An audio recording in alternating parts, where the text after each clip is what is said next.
Hi guys, welcome back to the Healthy Running Podcast with myself, Owen and John. Today what we're talking about is illness. I actually had to take off last week from the podcast. I was sick, so we want to talk about when do you stop running with illness, how do you recognize signs, and what running do you do if you are sick. So interesting to get into it.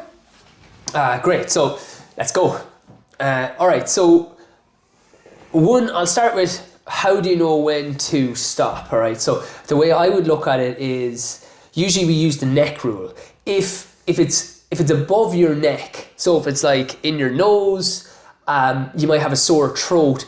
Generally we say you can continue to run, but if it goes into your chest where it's affecting your breathing, that would be an example of maybe like taking time off. And that was the one rule we'd have. What would you think there?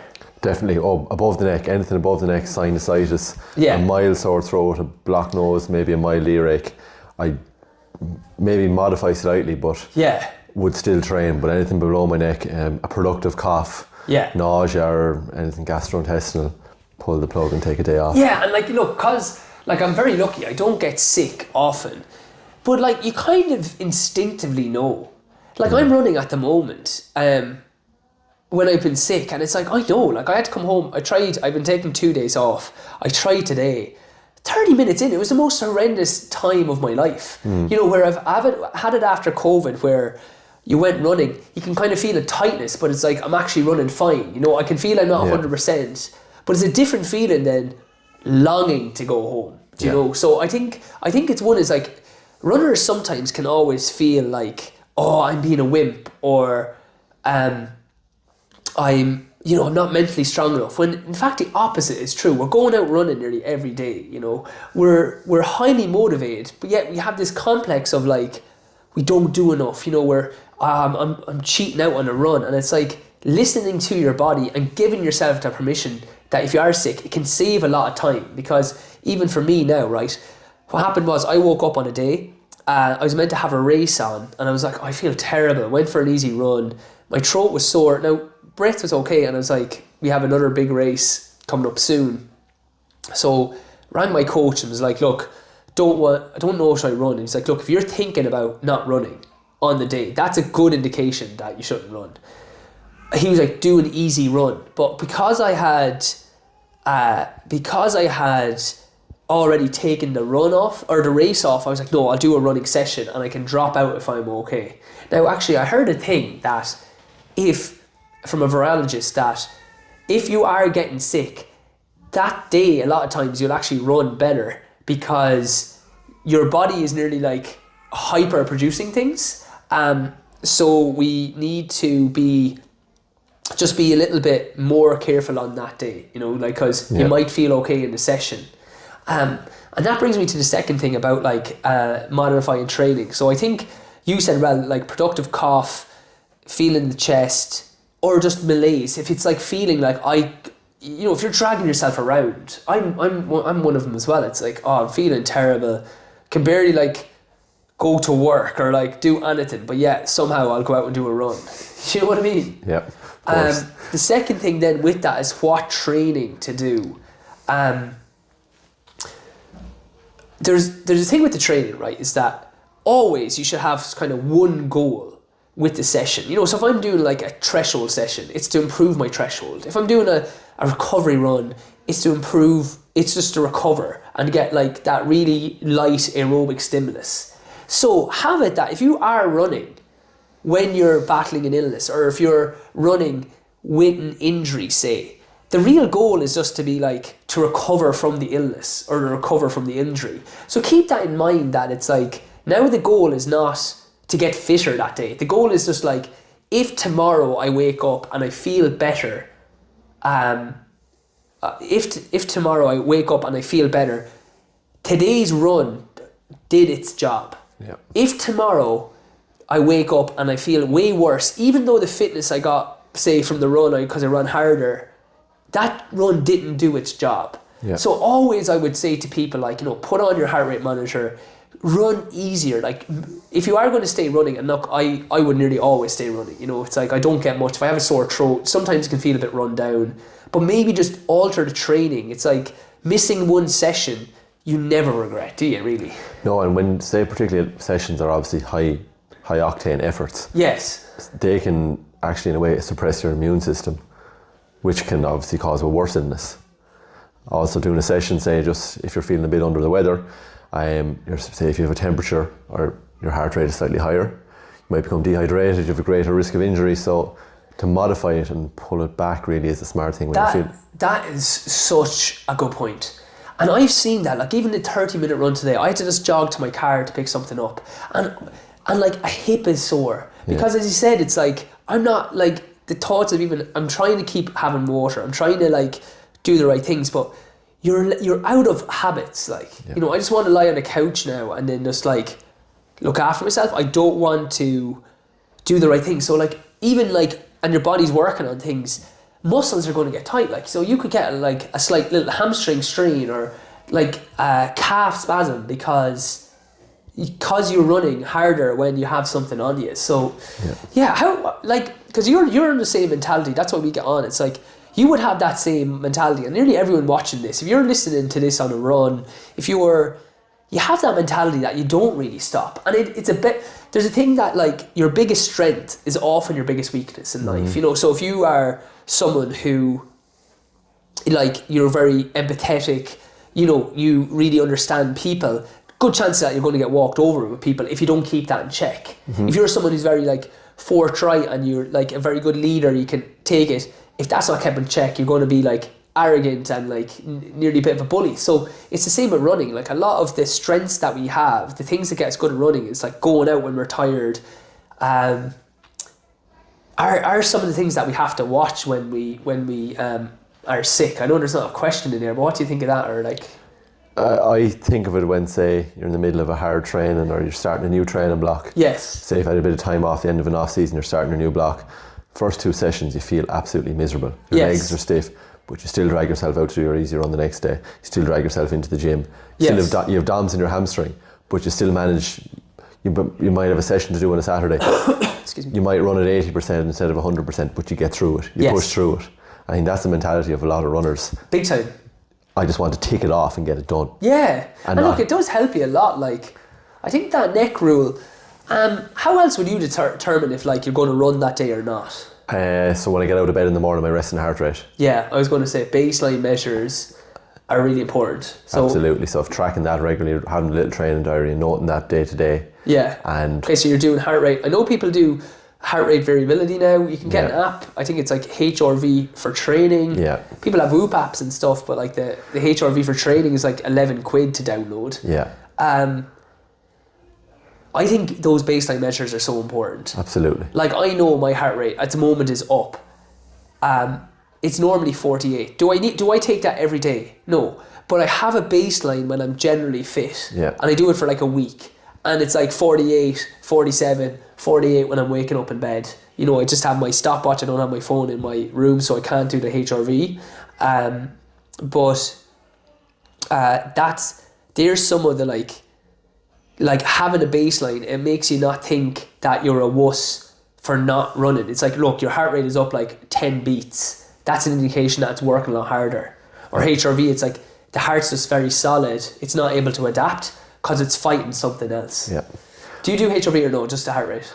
Just heart rate. So I've heard of that app. I've done a bit of reading on it. I'm going to investigate it further, but just heart rate is what I do heart rate as well. And I've looked into, I know it's like, so what it is a heart that's fit is going to be variable. It can adapt, and then if you're fatigued or stressed, but I think there's a bit of cheating going on with this thing.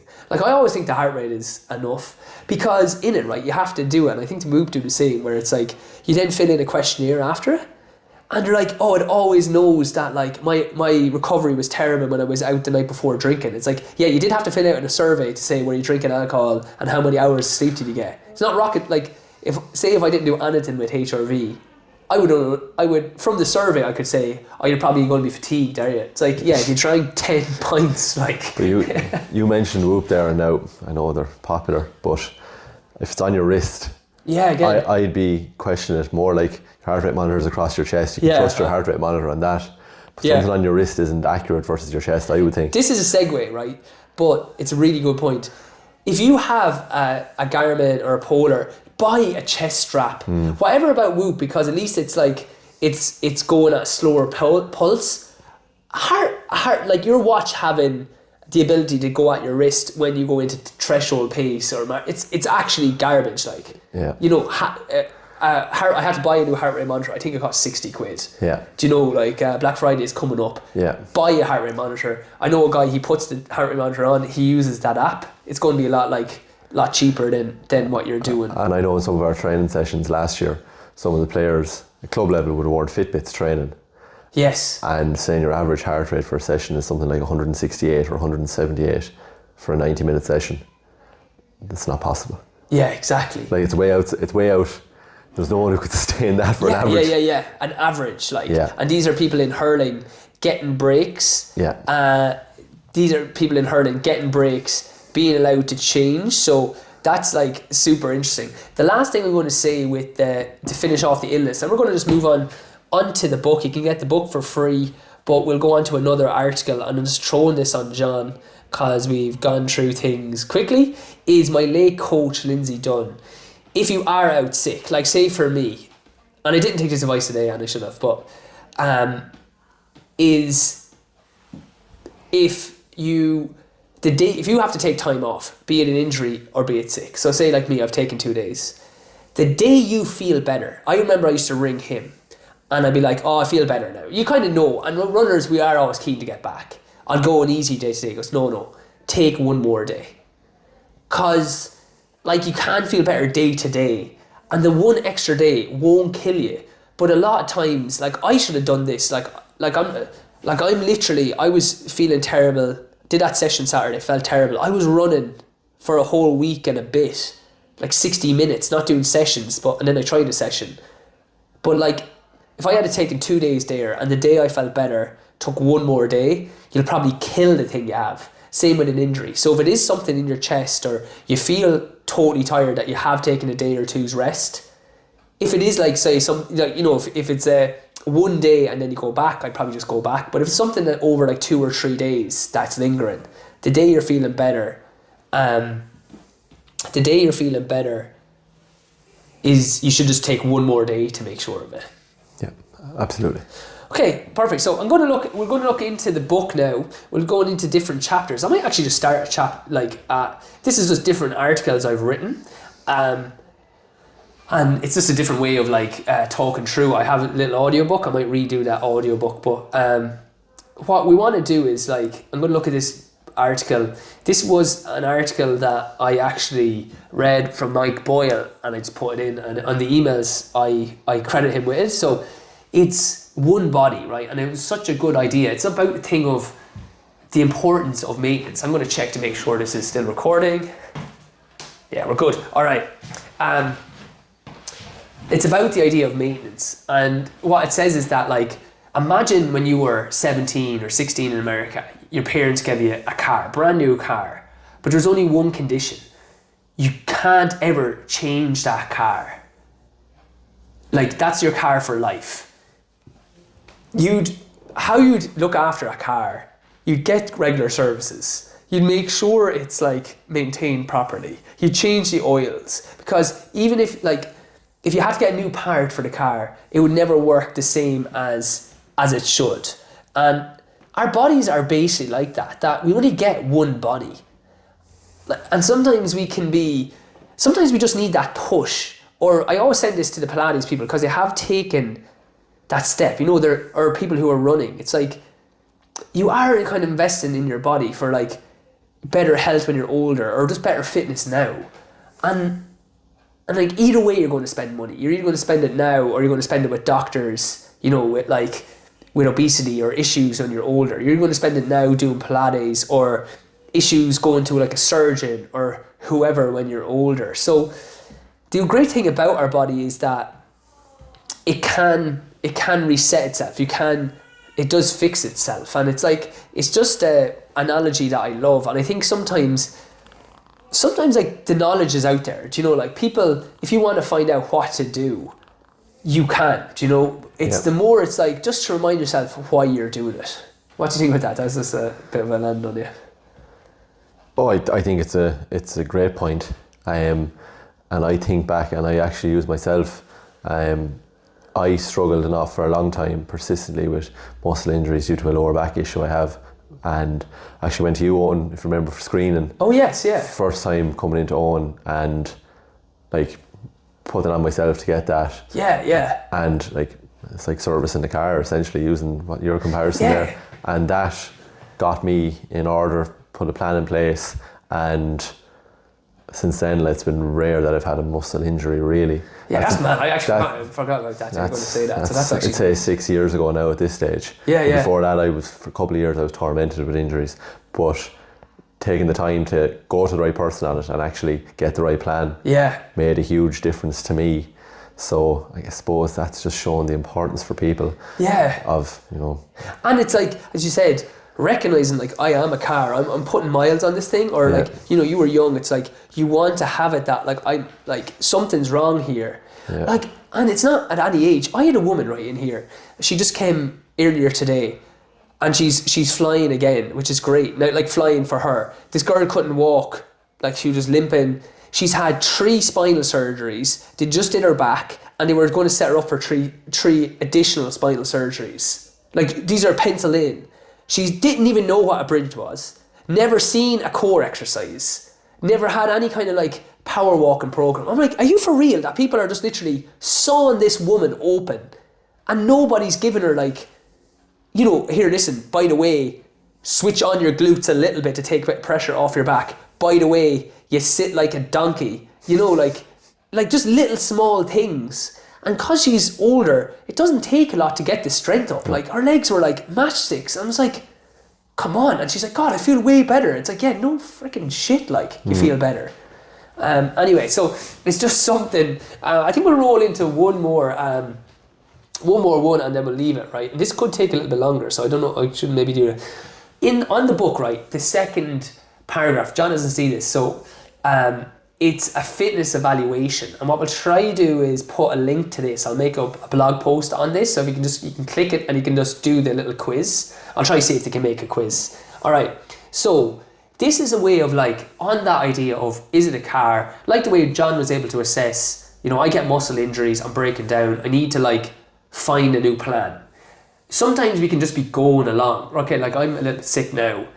I know I am going a bit too hard, like I'm doing a lot trying to get this back aware belt going, like I'm waking up in the morning always thinking about it, but it's giving me a little, if this continued to happen, I need to reevaluate this. So we're just going to look at a few key things, and I want you to score yourself. So there's kind of 4 scores you can give yourself. And if you're at the 1 stage, or you're at the, you know, the 2 stage, you know, it's something like, okay, what can I do? We'll be talking about different articles then, in other podcasts that we can chat through. So daily energy levels. I'm continually tired, but I never seem to get enough rest. I sleep less than 6 hours. I'm tired more often than I'd like. So that was 1. Number 2 is I'm tired more often than I like, and usually use the weekends to recover from a long week. I sleep around 7 hours. Most of the time, energy is not a problem. I feel energized several times each week. I feel rested enough to take on most every task. I sleep more than 7 hours of good quality sleep.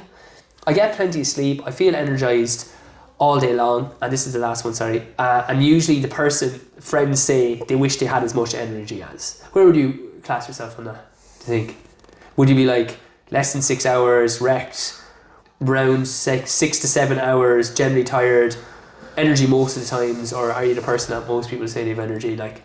I think at this stage I'm generally tired, probably taking on a little bit like yourself. Yeah, he's working with if you're not from Ireland, like the senior GEA team, so it's a big ask, isn't it? Yeah, and then I have my own, say, site business as well, just started up. Yeah. And then my own training on top of that. Yes. And a job then. And a job on top of that. Yeah. So it's it can be tiring at times. Yeah. Now, the last few weeks have been difficult because we're getting back into training and planning, and I probably need to look after myself a little bit more. And I think like there's a Zen saying that to become different in what we are, we must have an awareness of what we are. So like even right now, like what do you think you could do like in the meantime? Because like look, sometimes like the back aware belt, or like you're training like a high-end team, you have like your own training service where you like, especially for field sports, it's like they get an unbelievable service from you. So that does take time to kind of set up. It does. What can you do though, do you think, to like try minimize that? Because look, there are times if people have like you might hear my little like niece is in there screaming up a storm, and they have a 2-year-old as well, so it's like they ain't getting sleep. But it's like, what can you do to minimize that? What do you think? Is there anywhere you could like claw back something, do you think? I think certainly in the evening time, possibly, you may just take it on too much. I need to learn to say no. Yes, yeah, big time. Or delegate maybe a little bit more on certain things. Yeah. And then what you might think might be, when you don't do that, what you might think is an hour might end up in 2.5 hours. Yeah. And then suddenly that cuts into your sleep. You're up early at 6:30 or 7 the next morning, 6:45 or 7 the next morning. Yeah. And you've gotten only 6.5 hours sleep. You're tired. Yes. And just a vicious cycle continues on and on. I think 2 things you can do there. One is like setting an alarm for bed. Look, like if it is that you're working till 9, I don't know if you can hear that. I'm going to put a sound over that so you can, but like that is tough. But I'll say what I'd say here is setting an alarm at night time. So if you do have kids, say, and they at least if they go down at 7:30, it might sound crazy, but trying to go off to bed at 8:30. Do you know, it sounds crazy, but it's like if you were getting up, say my sister-in-law Jess, she has to get up twice in the night to feed. You know, it's like you need to kind of alter your sleep patterns if at all possible. Like, you know, so have that hour.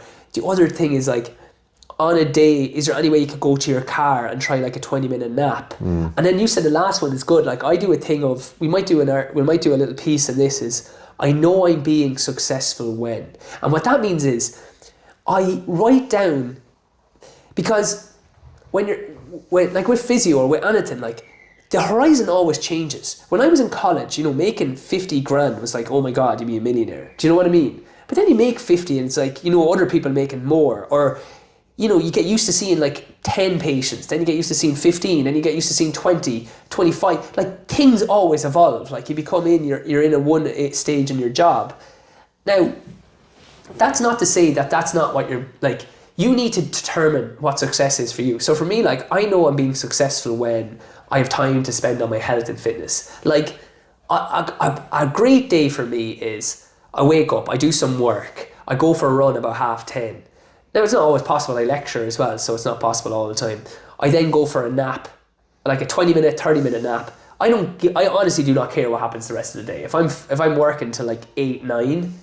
I'm okay with it. Like I've had my nap, and then I always get like, I try, my wife is great for like, we go up to bed like start closing up about 9:30.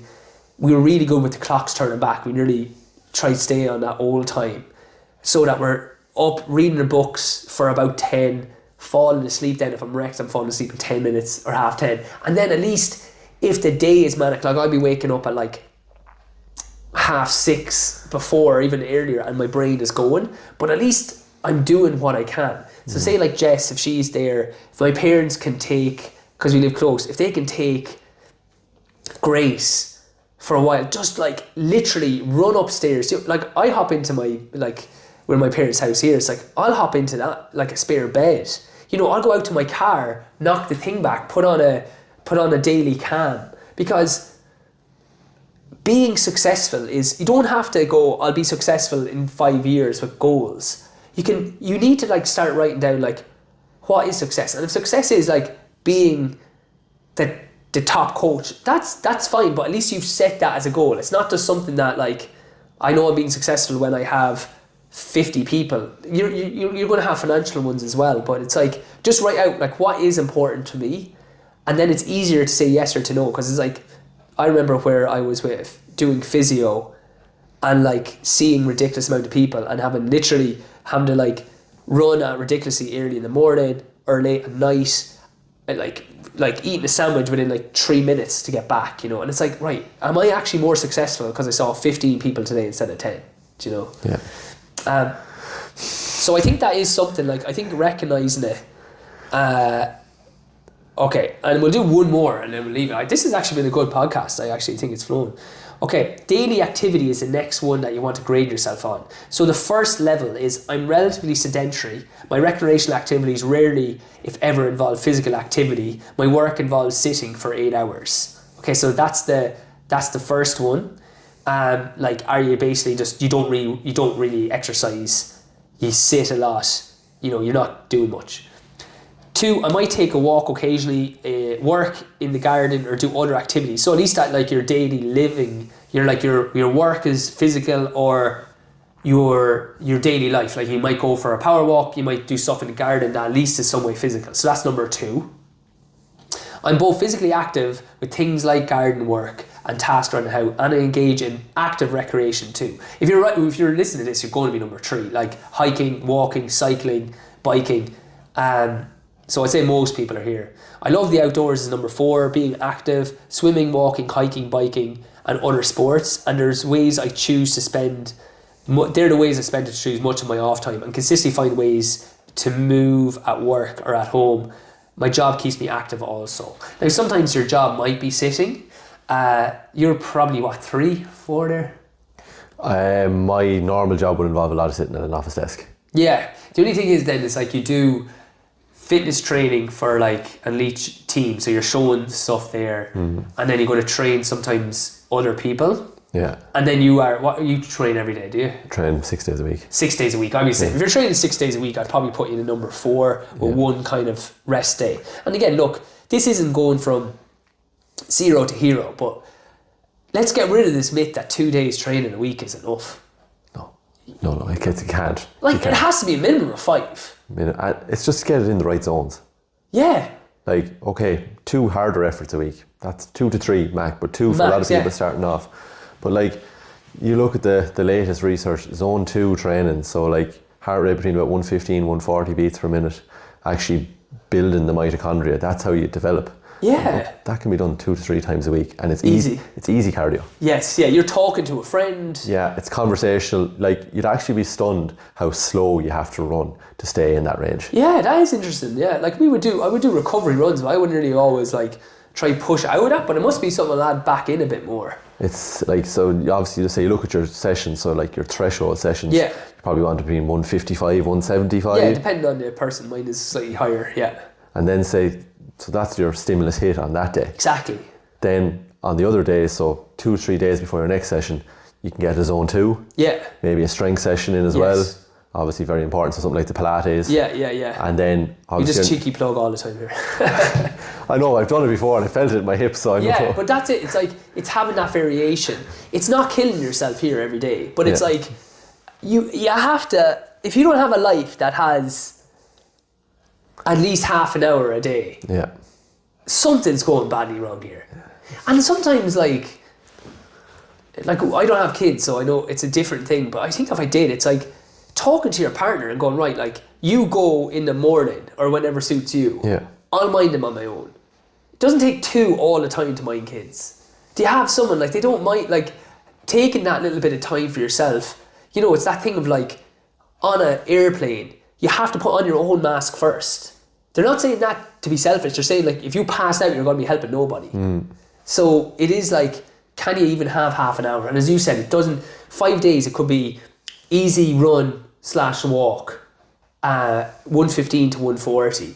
It could be one threshold session that might be 3 by 7 minutes at like... Still, like, go easier than you think. Go at like 70%. Just intentionally try go a bit harder. You'd be surprised with a minute recovery. You'd be surprised how fit you get, and then at least get one kind of like Pilates strength session in the week. And if you're doing that 5 days a week, but this 2 day a week training, it's like, come on, like we're sitting so much. It's like you got to tell me you got half an hour, 45 minutes somewhere in your week. You know, it's just 168 hours in a week. Yeah. If you train for 1 hour a day, 5 times a week, 5 over 165, it's less than 3% of your day. Look at that quick maths. He doesn't even have a calculator. He didn't do that beforehand.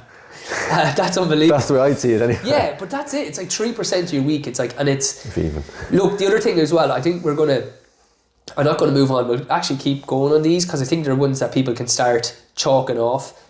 The other thing with that as well is like having it written down. Oh. I find like my session, like usually my coach Like, and then on Pilates, people don't use this enough, but we have sample trainings from like general fitness and 5K, 10K, and kind of up to half marathon. If you just literally take that, you get sent a PDF of it every week, put that on your like phone. When I'm on my break, my coach gives me like September to just do what I want, but be trying to generally active. Man, it's the hardest month to train, like, because I put other things in, and I'm like, oh shit, yeah, I need to go training now. What will I do? And it's like, I'll try this run, or I might skip a day. Where when it's just written down, if you know, okay, I'm doing a session Wednesday, say you say to your partner or whoever, it's like, well, Wednesday doesn't sound, how's Tuesday? How's Thursday? You know, it's like you'll find one day that'll work. And having it written down makes some difference. Do you find that? Do you write it down? Oh, absolutely. Like, I find if it's not written down and then I'm going to the session not fully sure what I'm doing, and then I'm chopping and changing in my head what I could be doing. Yes. And then sometimes you might just go for the easy option instead of what you should be doing, really. Yeah. And then sometimes you'll do that and then you'll feel sorry. You're like, oh crap. And then you go harder the next day. So you don't get that easier recovery run. And you're kind of missing the mashing training. And I think, say, for the likes of us, say, like, you're obviously coaching side of it as well. I'm coaching side of it. When you think about it a little bit more, say if you have your own, if nothing's laid out, and say your coach, as you said, in September, gives you time. Shout out to him, he's a great coach.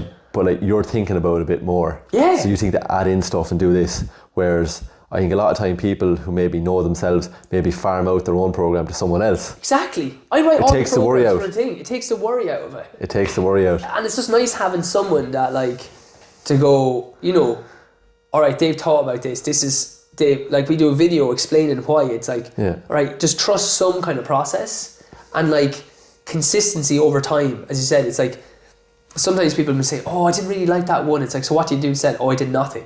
Or I did a ridiculously hard session. Yeah. It's like, so I think they're the ones I want people to think about for this week. If you're on your run, what are your daily energy levels like? Do you get sleep?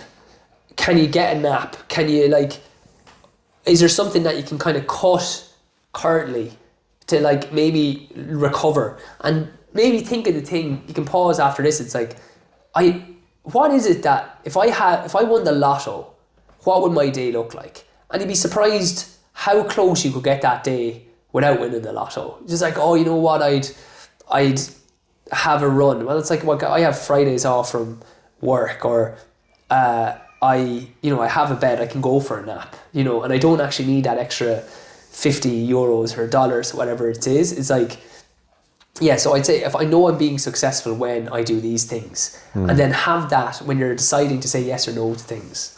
Daily activity then, most of us are going to be active, but if you're not active more than 5 days a week, start looking at the plan. Do you write down your plan? Okay, next week we'll talk about nutrition, hydration, mindset, mobility and core stability, training frequency. That's where we get onto that again. Intensity that we talked about. So that'll just be good. We'll literally lay out a sample. I'll tell you what we'll do. We'll lay out a sample week for kind of 5K.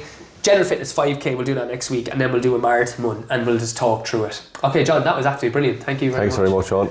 Guys, if you want to click out, it's everardpilates.com/book. There's a free book, How to Get to the Line in the Best Shape Possible. Download it there. We'd love you to have it. Okay, thanks very much.